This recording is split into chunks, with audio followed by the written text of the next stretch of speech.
Having children is a blessing, but they are also a big responsibility. We spend a lot of money for upbringing our children, be it their school, hobbies, tuitions, travel, or higher education. Suppose you have 2 children and you spend 10,000 a month on each kid for all these expenses. So you spend around 20,000 a month on your kids. Now you adopt a 3rd child and spend the same amount of money on him too, to give him a better life. After 25 years, your 2 children go away to start their own lives and build their careers.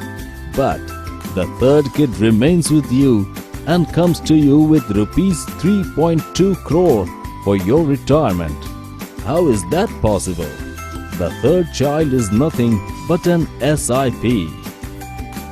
If, while upbringing your children, you start an SIP in mutual funds and treat the investment as your 3rd child, it will be your pillar of support after your retirement. An SIP of rupees 10,000 in mutual funds for 25 years at 15% return will grow to rupees 3.2 crores.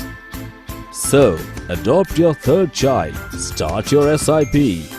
Contact your financial advisor for details.